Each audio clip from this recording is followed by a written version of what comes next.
comment gérer les conflits? Comment gérer les problèmes entre frères et sœurs? La Bible nous a donné des directions pour faire ça. Et c'est très important. Si on ne le fait pas, ça bloque nos prières. Parce que nous ne sommes pas en accord. Et il a dit que c'est ce que nous sommes en accord pour demander qui va donner. Si nous sommes chrétiens, enfants de Dieu, nous ne sommes pas en accord dans les églises. C'est ça qui fait que beaucoup de nos prières ne sont pas exaucées. Parce que la Bible dit qu'il faut être en accord pour prier pour que ça marche. En tant que couple, dans le mariage, si on est en accord pour prier, Dieu va exaucer. En tant que frères et sœurs dans les familles, si nous sommes en accord pour prier, Dieu va exaucer. Mais nous donnons de la place à l'ennemi si nous ne sommes pas en accord. Si nous faisons dos à dos et il y a des problèmes. Et le diable a la victoire sur nous parce qu'on ne sait pas comment régler les problèmes. Mais Jésus nous a donné l'exemple dans le livre de Matthieu qu'on vient de lire. Matthieu 18, à partir du verset 15. La Bible nous donne l'exemple de comment gérer les offenses. Si quelqu'un a fait mal pour toi, t'a offensé, la Bible dit que tu vas aller vers lui, tu vas lui parler. Et entre vous deux, vous allez causer. Il n'a pas dit d'aller vers les autres pour dire il m'a fait ça, il m'a fait ça, il m'a fait ça. Nous ne pouvons pas marcher avec Jésus si on fait ce qu'on veut. On doit faire ce que la Bible dit.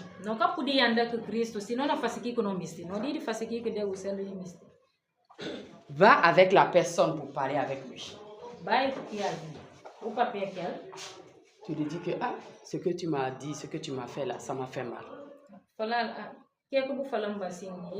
Et si tu ne parles pas et tu parles partout, tu n'es pas en train de bien faire selon la Bible. La Bible dit que quand tu parles avec lui, il te comprend, ça marche. Il faut le pardonner. Et s'il n'écoute pas, tu appelles quelqu'un d'autre pour vous aider. S'il n'écoute pas toujours, tu parles au responsable de l'église et vous allez gérer ça. La Bible a parlé de toutes ces étapes parce qu'il sait que le diable va profiter de ça si tu ne fais pas ça pour t'empêcher la bénédiction.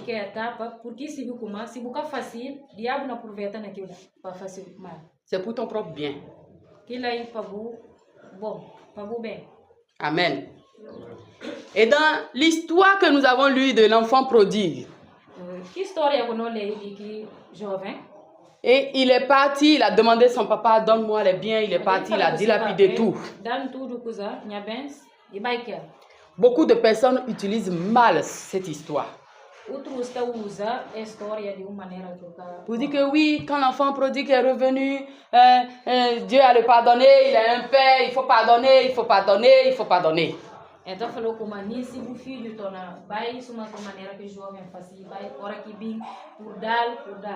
À quel moment Dieu a pardonné l'enfant prodigue? À quel moment? C'est lui-même qui a pris ses biens, c'est son père et il est parti. Et quand il a fini, le verset 20 dit que, Luc 15, verset 20, le verset 20 dit, il se leva et alla vers son père. C'est pas le père qui est allé vers lui. C'est lui qui est venu vers son père. Est-ce que nous pouvons aimer les gens plus que Dieu? Des fois, on fait semblant comme si on aime les gens plus que Dieu. Mais on ne peut jamais aimer les gens plus que Dieu. Nous demandons à Dieu de nous aider dans notre cœur à aimer les gens. Nous, on apprend à aimer les gens. Et Dieu qui aime tellement qu'il a donné son Fils unique au monde entier, il n'est pas allé pour chercher le Fils prodigue. Il a attendu jusqu'à le Fils prodigue est venu vers lui. Qu'est-ce que je veux expliquer? Le pardon et la réconciliation, c'est deux choses différentes. L'enfant qui est prodigue, qui est parti, il a offensé son père. Mais le père l'a pardonné depuis, même quand il n'est pas encore venu là, le père l'a déjà pardonné. Mais ils ne sont pas réconciliés. Quelqu'un peut te faire du mal, quelqu'un peut t'offenser, tu peux le pardonner, mais la réconciliation, c'est une autre étape. Alguém pode fazer o mal por dar, mas réconciliation é uma outra étape. Mais souvent les chrétiens mélangent le pardon et la réconciliation. Mas outra cristão tá confundir réconciliation pardon. On doit faire la différence entre le pardon et la réconciliation. Não dire fazer diferença entre pardon et réconciliation. Par exemple, vous prenez un frère chrétien dans votre entreprise. Vous avez une grande entreprise. Je donne un exemple. Por exemplo, vous avez une grande empresa, et vous avez embauché un frère de l'église dans votre entreprise. Vous lui faites confiance. Logo, o puyo irmão lá e bata trabalhar, o dar confiança. Vous allez le mettre dans les caisses, il prend de l'argent et il fait comme comptable, il gère là-bas. Bata conta dinheiro, un jour, il prend tout l'argent et il part. Comme l'enfant il vous a volé. Il furta e vai. Et les gens disent oui, il faut pardonner, il faut pardonner, il faut pardonner. Vous pouvez pardonner. Mais est-ce qu'il y a eu de réconciliation? Non. La confiance ne se donne pas, mais la confiance se mérite. Confiance e catadado, maïta. Ce frère que vous avez fait confiance pour donner votre entreprise. Merci. La confiance se mérite. Confiance est merecido. Le frère que vous avez confiance et que vous avez donné le poste dans votre entreprise, il a brisé la confiance quand il a fait le travail. C'est parce que vous avez fait confiance que vous avez donné la caisse. Mais il a volé, il est parti, il a brisé votre confiance. Même si on parle et que vous pardonnez ce frère, parce que Dieu nous a recommandé de pardonner, il y a eu de conflit entre vous et ce frère. Avec ce frère que vous avez eu confiance, vous ne pouvez plus être en accord pour prier. Il n'y a pas la paix entre vous. Parce qu'il a brisé la confiance par l'acte qu'il a posé. Mais comment gérer ce conflit? Le pardon est divin. C'est Dieu qui a demandé de pardonner. C'est un commandement, ce n'est pas un choix. Quel que soit si c'est grand offense, c'est grand chose qui vous fait mal, vous devez pardonner. C'est pour cela que vous allez entendre d'autres personnes quand on veut gérer les conflits entre eux. J'ai pardonné, mais je ne peux plus marcher avec lui. J'ai pardonné, mais je ne peux plus être ensemble avec lui. Est-ce que vous avez déjà entendu ça une fois? Mais souvent, on pense que les gens n'ont pas pardonné. Il a pardonné. Si la personne est vraie dans son cœur, c'est vrai qu'il a pardonné. C'est ça le pardon, parce qu'il ne garde pas rancune contre lui, l'amertume dans son cœur. Mais continuer à marcher ensemble, c'est ça qu'on appelle la réconciliation. Tu peux pardonner quelqu'un sans continuer à marcher avec lui. Ce n'est pas un péché. Tu peux pardonner quelqu'un sans continuer à marcher avec lui. Ce n'est pas un péché. Comme l'exemple que j'ai donné que quelqu'un a volé dans votre entreprise. Vous pouvez le pardonner. Mais vous n'êtes pas obligé de lui donner encore la caisse de votre entreprise. C'est pas parce qu'on est chrétien qu'on doit être fou. C'est pas parce qu'on est chrétien qu'on va être bête. Vous comprenez ce que je dis? Mais quand on prend l'exemple de l'histoire du fils prodigue qui est revenu vers le père, on voit l'étape du pardon du père depuis qu'il est là-bas. Parce que la Bible dit que le père regardait, il attend toujours que l'enfant revienne. Ce qui montre que le père l'aime et le père l'a pardonné déjà. Que nous devons pardonner les gens qui nous font du tort. Mais le fait que le père n'est pas parti le chercher, c'est lui qui est revenu. C'est ça l'étape de la réconciliation. Si quelqu'un vous a offensé, que vous avez pardonné comme le père a pardonné le fils prodigue, l'étape de la réconciliation, c'est le travail de celui qui a offensé. C'est le travail de celui qui a fait mal. C'est le travail de celui qui vous a volé. Parce que la Bible dit que le fils prodigue, le père n'est pas parti, mais c'est lui-même qui a décidé de réconcilier avec son père. Il est revenu. Est-ce qu'on se comprend bien? C'est le fils qui a décidé la réconciliation et il est venu vers le père.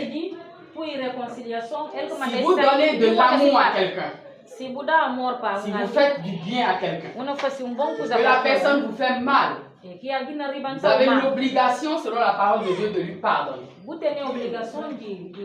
Selon les lois de Dieu, de pardonner la personne. Mais vous n'avez pas l'obligation de mettre la personne encore dans votre entreprise qui continue à toujours vous voler. Non.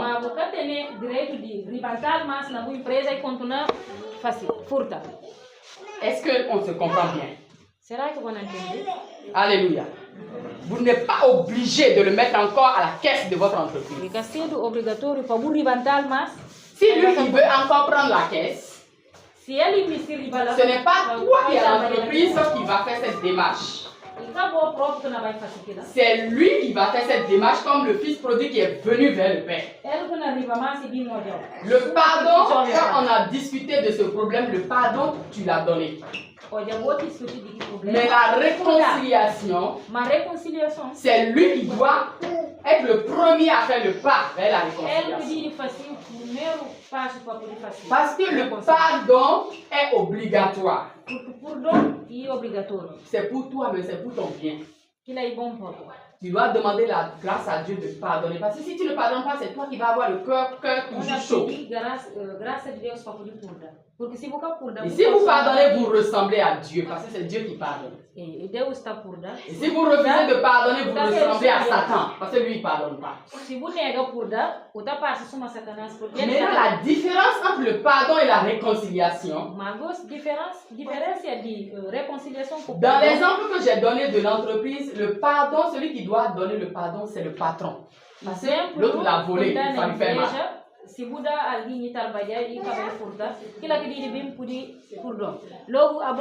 le patron qui doit donner le pardon. Mais la réconciliation, c'est celui qui est en train de travailler dans l'entreprise qui a volé, c'est lui qui doit venir maintenant pour faire la réconciliation. Si patron peut dire furta, il furta, mais qui furta, elle n'a ici étape de réconciliation pour quelqu'un n'a pas réconciliation. C'est lui qui doit faire comme le fils prodigue. Elle dit bien ma suma qui est jeune facile. Pas pour dire penser droit il va.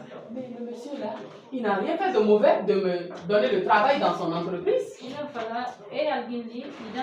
Comme le fils prodigue a dit que j'étais bien dans la maison de mon père, mais pourquoi je me suis retrouvé ici? Lui, s'il veut se réconcilier, il doit réfléchir. Elle, s'il se réconcilie, il réfléchit et il doit venir vers toi. s'il vient maintenant pour parler avec toi, ça veut dire qu'il a entamé le processus de la réconciliation. Mais si tu même si tu l'as pardonné, tu n'attends pas que lui, il fait le premier pas. Et toi, tu fais le premier pas vers lui. Il n'a pas changé, il va faire les mêmes choses encore. Il va encore te voler. C'est ça que beaucoup de chrétiens ne comprennent pas. Oui, je l'ai pardonné, je l'ai mis encore là-bas, il a fait les mêmes choses, il a fait les mêmes choses. Tu n'as pas compris la Bible. Tu n'as pas compris la Bible. Dieu a pardonné le fils prodigue. Il a lui laissé le temps que lui-même il se répand et qu'il cherche la réconciliation. Il vient. C'est pas toi qui vas aller le chercher, c'est lui qui vient. Mais le pardon, tu lui donnes ça parce que Dieu a demandé. Par obéissance à Dieu, tu lui donnes le pardon. Amen. Amen. Mais pour reprendre la confiance, c'est lui qui doit faire les démarches pour venir.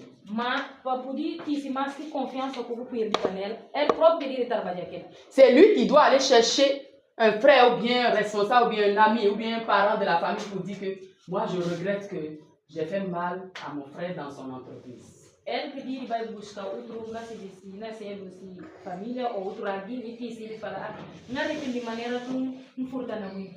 Lui, il n'a pas fait mauvais de me donner un travail.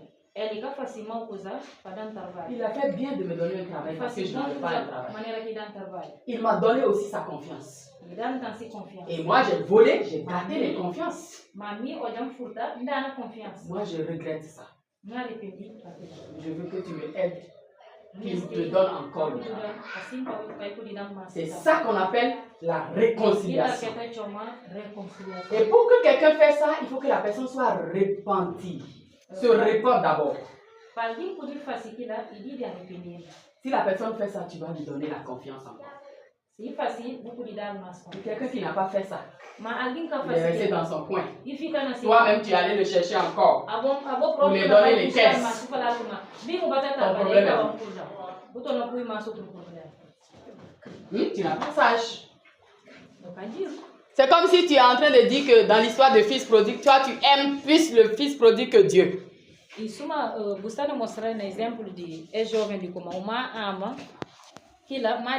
Il faut lire bien ta Bible. Dieu n'est pas parti pour le chercher. C'est lui-même qui est venu. Et la Bible est en train de nous donner l'exemple que si lui-même il vient comme ça, c'est quelqu'un qui est repenti.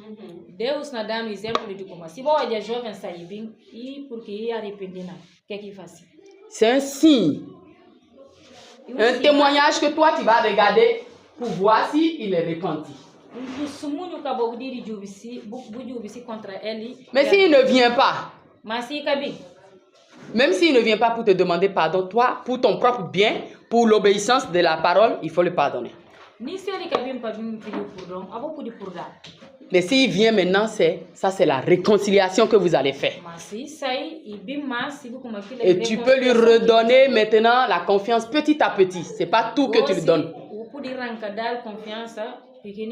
Et lui, il doit maintenant être bien dans l'entreprise pour regagner encore la confiance.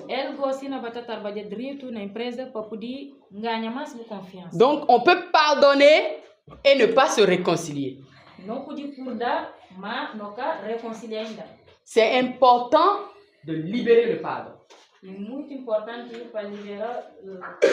Parce que ça fait du bien à toi et tu obéis à Dieu. Mais se réconcilier, c'est celui qui a offensé qui fait le démarche. Pour preuve de sa repentance. Pour preuve de ce qu'il a regretté ce qu'il a fait de mal. Est-ce qu'on se comprend? Il y a des questions? Est-ce que c'est clair? De comment régler les problèmes entre les conflits et les offenses, de pardonner, de réconcilier. E claro, de maneira como podia gerir problema, conflito entre alguém que tem tudo. Quelqu'un veut dire quelque chose? Alguém me se fala coisa? Vous avez bien compris? Bon entendi.